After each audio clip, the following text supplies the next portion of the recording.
Hello, this is the volunteer training prep for the Team Pico Rivera Homeless Registry. The Homeless Registry will occur on Wednesday, January 30th and Thursday, January 31st, after the homeless count on Tuesday, January 29th. I'm Christina Gallagher, the Deployment Site Coordinator for Team Pico Rivera. During this training presentation, we will review the 3-night homeless count and registry schedule, talk a little about the 100,000 Homes campaign and the Vulnerability Index survey, look over the PATH outreach flyer, overview surveying plans, and get some tips and guidance on administering the survey, along with tips on keeping safe during the event. Team Pico Rivera's 3-night homeless count and survey will start on Tuesday, January 29th. On this night, volunteers will be grouped in teams of 2 to 4 and assigned to a specific area of the city, where they will conduct a visual count of homeless persons. This training presentation is specifically for the Homeless Registry, which will occur on the 2nd and 3rd nights from 8 p.m. to 2 a.m. During the Homeless Registry, volunteers will be grouped in teams of at least 4 people and assigned to a specific area of the city where they will administer the Vulnerability Index survey to willing homeless participants. The 100,000 Homes campaign is a grassroots movement of communities aimed at finding and housing 100,000 of the most long-term and vulnerable homeless in America by July 2013. You are part of a national movement, and it's growing every day, with individual cities and entire states participating.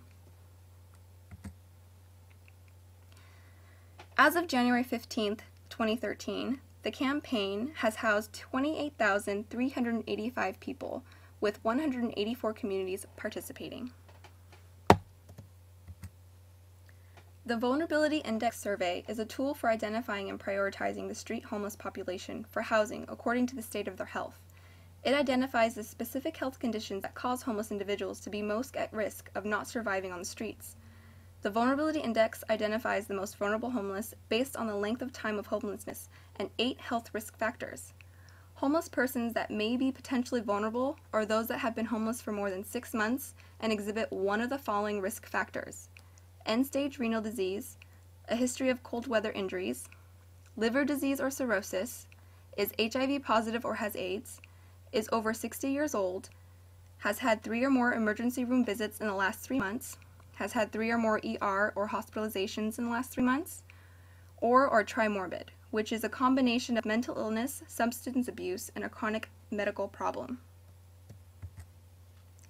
If you would like more information regarding the 100,000 Homes campaign, you can go to their website at www.100khomes.org.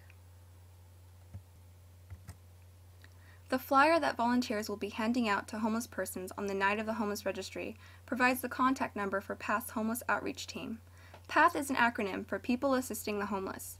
PATH runs the Gateway Cities Gateway Connections program, which reaches out to people on the streets, providing case management services and various other homeless assistance efforts.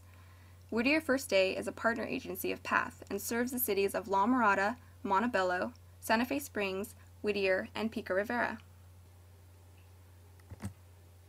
We will now go over the surveying plans. Volunteers will be going out to conduct the survey on Wednesday, January 30th and Thursday, January 31st. The data collected from the surveys will be entered into a national database the same night by volunteers in the community room. Team Pico Rivera's deployment site will be in the community room in the Parks and Recreation Department building, located at 6767 Passons Boulevard. The entrance to the community room is at the rear of the building. Volunteers are to arrive by 8 p.m. Each team will have a team leader. The team leader will be in charge of the team's maps. The team maps indicate which areas of the city they are assigned to cover. You will be provided with the maps on the night of the Homeless Registry. Some maps may look like the one in this slide. Note that the census tract number for the area within the red dotted line is indicated in the upper right corner. At the end of the survey, there is a space where you will need to indicate this number. This is another example of what your team's map may look like. Again, note the census tract number in the upper right-hand corner.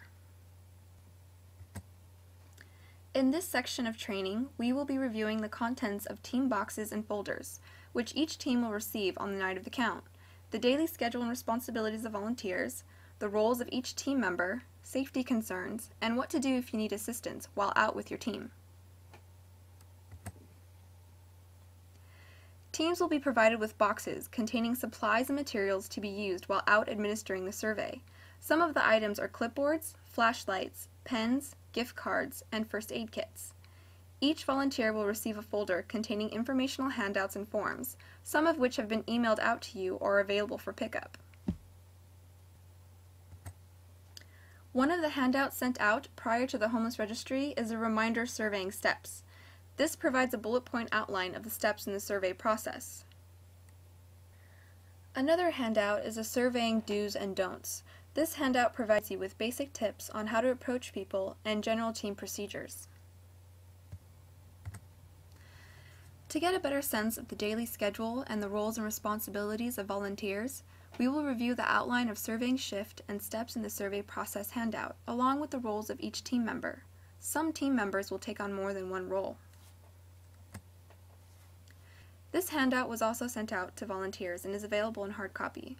Phase 1 of the surveying process is starting your shift by getting to the deployment site on time and preparing with your team. Phase 2 is implementing the survey. We'll go over this later in the training presentation, but briefly, the steps are approaching the homeless person, introducing yourself and explaining what you're doing, explaining the consent form and obtaining their signature if they're willing to take the survey, conducting the survey, taking their photograph with their permission, thanking them for their participation and providing them with a $5 food card in appreciation for their time, and a Path Outreach flyer, then taking a photo of the survey form in order to match the photo with the right name, marking your map, and starting over again. Phase 3 is when your team returns to the deployment site to submit your surveys and to put away supplies and materials in your team's box, and also for a debriefing. A volunteer will go through a debriefing with your team. During the process, your team will be asked questions regarding how things went, if there were any challenges, how the coordinator or your team can help improve your experience, and how many surveys your team completed. Then the photos you took are downloaded onto a laptop and named. The surveys are turned in and you head home for some well-deserved rest. The team leader ensures their team's overall safety and success and that each team member is keeping with their responsibilities. They make sure to attempt to survey every person found sleeping outside or looks like they may have slept outside. They keep track of refusals and give people who refused a second chance to take the survey the next day, and provide support and appropriate guidance to their team members.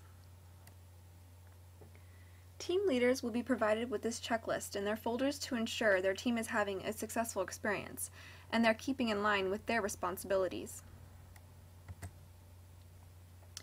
Each team should have a proofreader whose responsibilities are to check each survey for legibility and completeness, work with the interviewer to resolve any issues with the survey, and notify the team leader when all surveys are completed upon returning to the deployment site. Picture downloaders are responsible for ensuring that all photos that were taken are downloaded on the laptops at the deployment site. They'll work with a deployment site volunteer to ensure that all photos are saved with the correct name. Muses are usually the tech-savvy team member. They post their team's experiences on Facebook or Twitter. However, they are also mindful not to share confidential information. Team Pico Rivera has a Facebook that Team Muses can post to at www.facebook.com/Team Pico Rivera. On the night of the homeless registry, your team may be a little different than during the homeless count the night before. It is the team leader's job to fill out the composition of your team and team roles handout, which will be in their folder. Team members should exchange contact information during this time. On the first night of the homeless registry, each team will be given 10 minutes to fill out this form. This is an example of what the form will look like. Safety is very important. Always stay with at least one other team member and in sight of the rest of your team. Wear bright-colored clothes and leave any valuable items at home or at the deployment center. Trust your instincts and don't get into a situation where you have no out. Keep a safe and respectful distance when administering the survey. Don't shine lights into makeshift shelters. This is someone's personal space. Everyone deserves their privacy. Always announce your presence. Call 911 in an emergency situation, such as if someone is really hurt. If you have any logistical or non-emergency issues, call me, the Deployment Site Coordinator, or Maria Acala, the Assistant Deployment Site Coordinator. Also, teams will be provided with a direct contact number to the Sheriff's Department for police assistance if needed. Again, in serious emergency situations, team members should call 911. To review the survey process, you can reference the steps in the survey process handout, indicated on slide 20, and the reminder handout on slide 17. Don't worry if you don't follow the steps exactly. Each situation may unfold differently. If you're trying to wake someone up, do not shake them or touch them. Only try to verbally wake them up, but do not scream or yell. If they don't wake up, the team leader should track it on the refusal and unable to wake up handout, which will be provided on the night of the registry. The steps in the survey process are explaining the consent form and obtaining the respondent's signature. If someone refuses, then that's okay. The survey is completely voluntary. After completing the survey, you'll ask their consent to take their photograph. Then provide them with an envelope containing a $5 gift card and the Path Outreach flyer. Lastly, you will mark your map indicating where the survey was done. Now let's go over some surveying do's and don'ts. First, the surveying do's. Do introduce yourself and explain what you and your team are doing. Be sincere and thank people for their time. Remain calm and de-escalate any tense situations. Remember to always have an out and use a partner to be your eyes while you focus on the individual and survey. Do keep aware of your surroundings. Again, use the buddy system so one person can give the survey and the other can keep an eye out. Stay out of tight or enclosed spaces. Maintain an appropriate distance. Everyone deserves to have their personal space respected. Honor requests to not participate, to skip questions, or to not have photos taken. If you start the survey or for some reason the survey respondent becomes uncomfortable with continuing, or they wish to skip questions, still thank them for their time and provide them with a $5 gift card and Path flyer. Again, do provide people that have completed the survey or attempted to complete the survey with a $5 gift card and Path Outreach flyer. The gift card shouldn't be used to bait anyone in taking the survey. Instead, it should be used as a sign of appreciation for having taken the time to do the survey. Approach individuals even if you are uncertain that they are homeless. In these situations, you may want to first explain what you and your team are doing and ask if they know of any homeless in the area. This is a less embarrassing way of finding out if someone is homeless or not, instead of asking them outright and finding out they're not homeless. Do dress appropriately by wearing bright colors or white clothing, comfortable shoes, and not too many accessories. Do carry your ID and cell phone with you, but leave other valuables at home or in your team box at the deployment site. Check with your team leader and refer to the contact numbers that will be provided to you the night of the homeless registry if you need assistance of any kind. Surveying don'ts. Do not touch people to wake them up or invade someone's personal space. Do not mandate participation in the survey or photos. The survey and photo are completely voluntary. Do not panic if a situation arises. Either look to your team leader for guidance or contact the deployment site. If you feel the situation requires Sheriff Department assistance, call the sheriff contact that will be provided to you the night of the registry. Don't put anyone in danger. Do not be judgmental. Do not promise housing or services. What you are doing is gathering data to prioritize the most vulnerable homeless persons so that if and when housing or services become available, we will know whose needs are most dire. Do not give money or offer rides. Stay on task and do not deviate from the survey. Don't ever separate from your team. You are put into teams for a reason, and that's safety. Do not use fancy technology in front of the person being surveyed. This may create a disconnect and a sense of insecurity, and each person should be given the proper attention and respect. Do not wear all black. Do not share any confidential information or photos of the participants with others outside your team. You will sign an agreement stating to this, so be extra sensitive when sharing your experiences with family and friends, and do not discuss someone else's private information. Let's go over some examples of good and bad body language. First rule, you don't want to crowd anybody. Remember to respect their personal space. Position your body in a 45-degree angle when you're surveying so that you're not looking at them face to face and also not looking completely away from them. This photo displays a good example of body language. The volunteers are respecting the individual's personal space and positioning themselves in a 45-degree angle at the eye level of the respondent. Here's another good example. Notice how each of the volunteers are on the same eye level of their survey respondents and not crowding.